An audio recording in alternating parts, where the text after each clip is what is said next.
Howdy, I'm Clint Walker and you're watching GVTV News. Thanks, Clint, and I'm Randy Hansen, and today's world news headlines: tens of thousands march in Selma 50 years after Bloody Sunday. Boko Haram declares loyalty to ISIS, and bombing kills 54. And in Syria, U.S.-led strike on oil refinery kills 30. And in Iraq, Canadian soldier killed by Kurds in friendly fire. And in Colombia, tens of thousands march in support of FARC peace talks. And in Russia, 5 detained in murder of opposition leader Boris Nemtsov. And Israeli Navy fires on boats, kills Palestinian fishermen, and tens of thousands rally against Netanyahu in Tel Aviv. And another oil bomb train derails in Canada.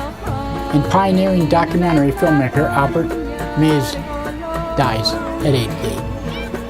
GVTV News is broadcast on Grass Valley Television, division of Rural Counties Television Network, whose focuses on community involvement. We also air on NCTV. But before these stories, GVTV News would like to thank one of our underwriters who supports your only visual video news media in Nevada County. That's right, it's us, GVTV News.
In today's first world news story, tens of thousands of people traveled to Selma, Alabama this weekend for a 50th anniversary of Bloody Sunday. On March 7, 1965, hundreds of peaceful voting rights activists were attacked by police crossing the Edmund Pettus Bridge as they attempted to march to Montgomery. 50 years later, President Obama and Attorney General Eric Holder were among those acknowledging the voting rights remain under siege. The New York Times crops former President Bush and his wife out of the Selma photo on its front page, proving the bias of this left-wing propaganda newspaper. In Nigeria, the militant group Boko Haram has reportedly pledged loyalty to the self-proclaimed Islamic State Muslim terrorists after recently embracing their tactics, including beheading videos. Meanwhile, a series of bombings attributed to Boko Haram killed 54 people and injured more than 140 on Saturday in the Nigerian city of Maiduguri. And U.S.-led airstrikes have reportedly hit an oil refinery held by the Islamic State Muslim terrorists in Syria, sparking a massive fireball. Britain-based Syrian Observatory in Human Rights reports about 30 people have been killed. And in Iraq, a Canadian soldier had been shot dead and 3 of his colleagues injured by Iraqi Kurdish forces in so-called friendly fire incident. Death of Sergeant Andrew Joseph Dorian marks the first Canadian casualty in U.S.-led campaign against the Islamic State, Islamic Muslim terrorists. In Colombia, tens of thousands of people have marched with President Manuel Santos to support the government peace talks aimed at ending a 50-year conflict with FARC rebels. March came days after 2 sides wrapped up the latest round of peace talks in Havana, Cuba, with a new plan to work together to clear landmines from rural areas. And in Russia, authorities say a former Chechen police officer confessed to a role of the murder of the opposition leader Boris Nemtsov. Second man also has been charged. 3 others have been detained, and another reportedly blew himself up during a confrontation with police in Chechnya. Chechen leader Ramzan Kadyrov said the suspect, who confessed, had objected to cartoons of the Prophet Muhammad printed by French magazine Charlie Hebdo. But Nemtsov's allies and relatives expressed suspicion, saying Nemtsov was killed for criticizing Russian leader Vladimir Putin. Israeli Navy has killed a Palestinian fisherman after opening fire on boats off the coast of Gaza. The Israeli military says the boats strayed outside the boundaries of the naval blockade, failed to heed calls to halt. Saeed Abu Rahaya or Rayala, I guess it is, the brother of a slain fisherman, described what happened. Said, "What happened is that to us is that we went like anybody else in the world to work in fishing. Israeli boat came up, opened fire on us. They shot Tariq Abu Rayala. They shot our machinery and shot him in the waist, and he died." Shooting of the Gaza fishermen comes amidst the heightening tensions after Palestinian leaders in the West Bank vowed to halt the security coordinations in Israel due to Israel's withholding of tax revenue. Israel has held $127 million in taxes, about two-thirds of the Palestinian budget, in protest of Palestinians' move to join the International Criminal Court. Meanwhile, Tel Aviv, tens of thousands rallied against the Israeli Prime Minister Benjamin Netanyahu and his far-right Likud party ahead of his re-election bid on March 17th. In Canada, another so-called bomb train laden with crude oil has derailed in northern Ontario, marking the least of the 4 fiery derailments in North America in the 3 weeks. 5 cars went into the Macomb River. Meanwhile, fires were still burning in Illinois after the train carrying oil from North Dakota derailed Thursday. So it looks like it's time for fracking pipes that would get it off the rails, and that wouldn't happen anymore. Pioneering documentary filmmaker Albert Maysles, I guess it is, was died in the age of 88, best known for his cinema file of films including Grey Gardens and Gimme Shelter. And that's it for our World News today. Now another thanks to one of our underwriters who supports your only visual video news media in Nevada County. That's right, it's us, GVTV News.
That's right, it's time for the police blotter and pictures in the blotter, not from these actual events, but used for visual aid only. These public records are obtained from daily logs issued from Nevada County law enforcement.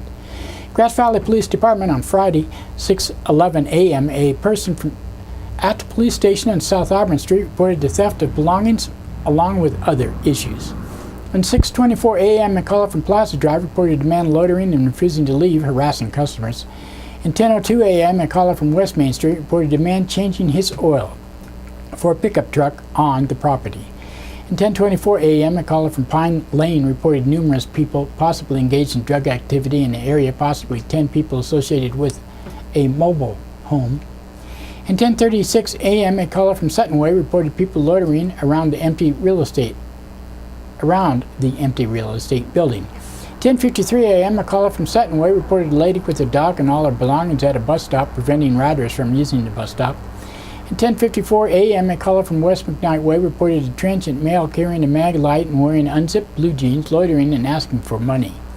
11:49 a.m., a caller from Freeman Lane reported a man walking from the laundromat with a purse in his hand, not wearing a shirt, and had multiple tattoos. 12:40 p.m., a caller from Sedgwick Way reported her neighbor hasn't been heard from since Monday when she ran from the caller in court.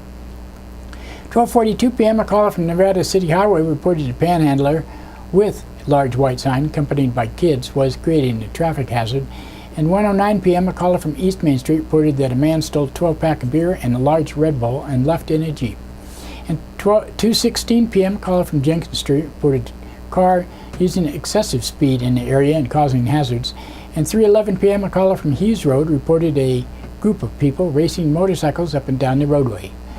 And 4:10 p.m., a caller from Packard Drive reported vehicles parked in front of a residence for 4 days. And 5:07 p.m., a caller from Plaza Drive reported a female transient with a grocery cart and items spread all over the place, scaring off customers. And 5:16 p.m., a caller from Mill Street reported several people hanging out behind a restaurant, one on a bike and one pulling a suitcase. And 5:43 p.m., a caller from Freeman Lane reported a shirtless man harassing customers. 7:26 p.m., a caller from Neal Street reported 5 people jumping someone. And 9:31 p.m., a caller from French Avenue reported her mother is trying to take away her child. And 10:03 p.m., a caller from Sutton Way asked to be arrested, but when he told he wouldn't be arrested for no reason, said he might steal something. And Saturday, 12:06 a.m., a caller from Olympia Park Road reported 6 or 7 people throwing garbage in the parking lot. And 12:47 a.m., a caller from East Main Street reported his female tenant was having an argument with her boyfriend and asked the landlord to call the police. 8:46 a.m., a caller from French Avenue reported her mother's car was blocking her in and she had to get to work and her mother would not move the car. At 9:32 a.m., a caller from Highway 49 and 20 reported a flatbed truck carrying equipment was unable to stay in the lane and was all over the highway. 11:43 a.m., a caller from Whiting Street reported 3 juveniles trying to break into a minivan parked on the street. At 1:13 p.m., a caller from East Main Street reported that a man tried to run him over. At 1:36 p.m., a caller from Railroad Avenue reported that a man is trying to break through a window to get back into his hotel room. At 1:46 p.m., a caller from West McKnight Way reported a man came up to her car and yelled at her that she was a horrible mother and pet owner. At 5:53 p.m., a caller from Highway 49 and 20 at Dorsey Drive reported a man on a mountain bike dressed in all black that may have been intoxicated headed for the freeway. At 8:45 p.m., a caller from Clark Street reported trespassers and a verbal argument in progress in his backyard. At 9:55 p.m., a caller from North Church Street reported a woman just broke out a window in one of the apartments. At 11 p.m., a caller from 2nd Street reported a man pounding on her door, making threats. And Sunday, 5:15 a.m., a caller from Columbia Avenue reported an unsuccessful car burglary attempt. In Nevada County Sheriff's Office on Friday, 7:02 a.m., a caller from Sun Forest Drive reported that her daughter's boyfriend refused to put her daughter on the phone when she called them. At 7:32 a.m., a caller on Dog Bar Road reported a loose cow in the roadway. 7:53 a.m., a caller from Evergreen Drive reported a suspicious car parked in the driveway. At 9:03 a.m., a caller from Newtown Road reported a theft of a trash can. At 9:58 a.m., a caller from Spring Road reported someone banging on her door several times and asked police to check for a transient camp. At 10:47 a.m., a caller from El Dorado County authorized requested backup on a person who was heading towards Nevada County to check on campsites, possibly Lake Spalding. 11:02 a.m., a caller from Valkenburg Lane reported someone had broken into a second residence at the property and was refusing to leave. At 11:37 a.m., a caller from Penn Valley Drive reported several people panhandling in front of a post office and causing a traffic hazard. 12:22 p.m., a caller from Lake Tahoe authorities reported a spill of 10 gallons of hydraulic oil in Lake Tahoe. Booms and absorbent pads were applied. At 1:45 p.m., a caller from Windmill Lane reported a neighbor threatened to shoot her dog for chasing his neighbor's livestock. At 2:28 p.m., caller from Idaho Maryland Road reported a man with a goatee yelling and screaming at passing vehicles. At 3:43 p.m., caller from Squirrel Creek Road reported a driver swerving and unable to maintain lanes and crossing the double yellow lines. At 4:17 p.m., caller from Alto Sierra Drive reported a loose Great Dane on the highway in and out of traffic. At 4:19 p.m., a caller from Hidden Hollow Place reported a transient in and out of her property. At 4:40 p.m., a caller from Highway 174 reported two large dogs keeping her from returning from her walk. At 4:57 p.m., a caller from Purdon Road reported his dog being shot with paintballs for the last 3 days. 6:44 p.m., a caller from Alta Vista Avenue reported her car, which was unlocked, was broken into last night. Notice the word unlocked. 6:49 p.m., a caller from West Knight Way reported shoplifting at the store. And 7:17 p.m., a caller from McCourtney Road reported a neighbor having a bonfire. 11:21 p.m., a caller from Cedar Ridge Drive reported loud music next door. And Saturday, 1:58 a.m., a caller on Sharmadan Way reported people following him for several days. 4:05 a.m., a caller from Magnolia Road reported vehicle crashed into a power pole and power lines were down. 11:03 a.m., a caller from Byron Road reported a vehicle parked at a cabin across the street for an unknown amount of time. 12:12 p.m., a caller from Ponderosa Way reported a man standing on the overpass several times, and he was afraid the man would throw things or jump. 1 p.m., a caller from Kneebone Court reported neighbors illegally burning treated wood. At 1:58 p.m., a caller from Englebright Dam Road reported a vehicle parked on the boat ramp with a man passed out inside the vehicle. At 3:57 p.m., a caller from Woodhaven Place reported her grandson took her vehicle. At 5:41 p.m., a caller from Allison Ranch Road reported a loose pit bull on her property that appeared to be emaciated. And 6:18 p.m., a caller from Pioneer Way reported renters have large marijuana grow at their rental property. At 6:46 p.m., a caller from Rough and Ready Road reported theft of OxyContin and Valium from his pickup truck. 7:48 p.m., a caller from Wolf Road reported neighbors setting off fireworks. At 8 p.m., a caller from Happy Dale Court reported he was just assaulted. At 9:04 p.m., a caller from Francis Drive reported her 13-year-old daughter told her a man came to the door and was knocking and ringing for about 5 minutes and then drove by the house several times. And that's it for the blotter today. Now, another thanks to one of our underwriters who supports your only visual video news media in Nevada County. That's right, it's us, GVTV News.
In today's local news headlines, after counterfeit gold arrest, Nevada County residents hurry to verify gold and silver.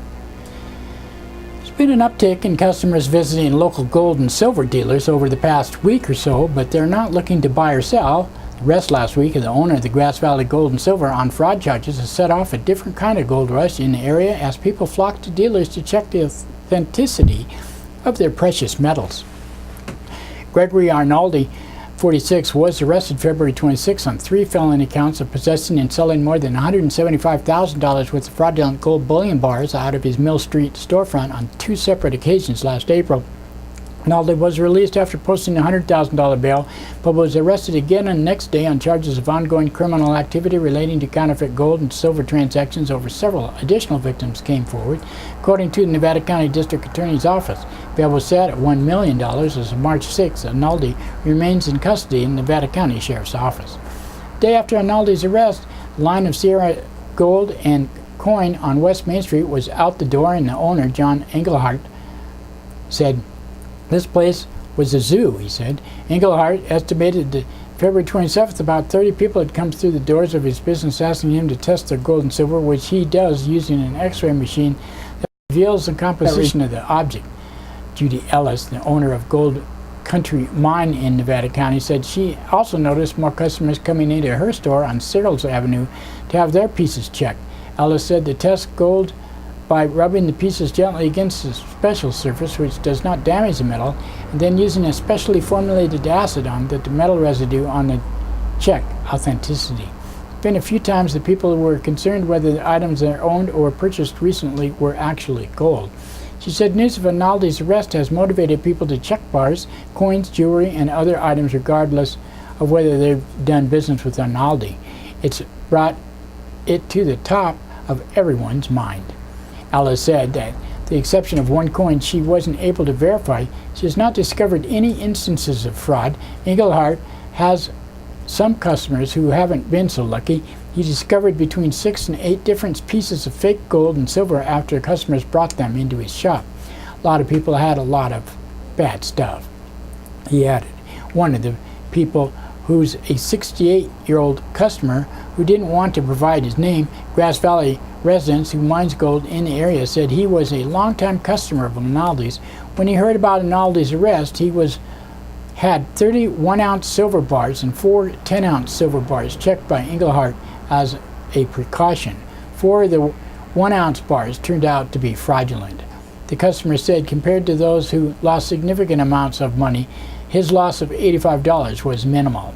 "I dodged a bullet," he said, and adding the charges against Naldi won't deter him from doing business with other dealers in the area. Something business owners was a concern after hearing about Naldi's arrest. Alice said while she has a loyal set of customers who trust her business, she could see how the incident might give people pause about patronizing other local gold and silver businesses, no matter how reputable they are. If you are getting engaged and your local jewelry store had been selling fake jewelry, would you go there? Would you go to the jewelry store next door? Ellis added. Probably not, until things settle down. Engelhardt agreed that the news of Naldi's arrest may make residents gun-shy about buying or selling precious metals in the immediate future, but said that the business hasn't experienced any fallout. Our regular customers still come in and buy and sell. He posted pictures of fraudulent gold and silver pieces to a bulletin board on the wall of his store to help alert customers to what counterfeit metals may look like. He said the best thing people can do if they are concerned about their pieces is to have them tested. He said his shop will continue to test for free. And these pictures are all from his shop that are on this news today. And that's the only way they're going to sleep at night, he also added. And that's it today. We'll talk to you Friday.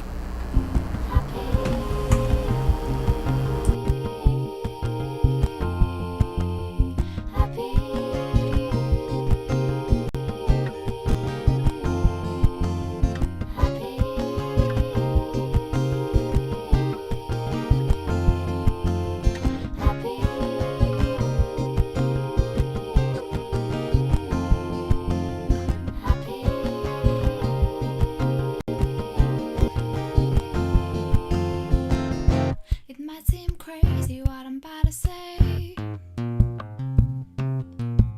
Sunshine, she's here, you can take a break.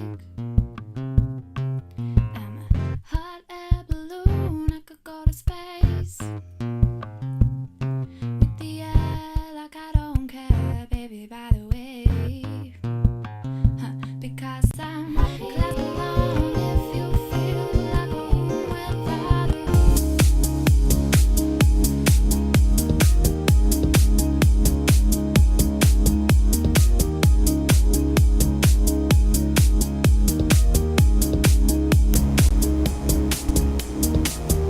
Grass Valley Television brings you local and world news, and we broadcast our 30-minute show 6 times a day on NCTV, Public Access, Comcast Cable, Channel 11 and 18. Also, we're on Sudden Link, Channel 16 and 18.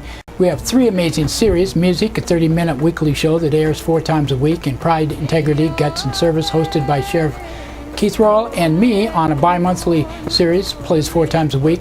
We're your community media, and if you have a business and would like to underwrite our shows, we offer almost 200 30-second spots a month on Comcast and Sudden Link. We also stream live on NevadaCountyTV.org and video on demand there, and our own websites, GVTV.org and GrassValleyTelevision.com.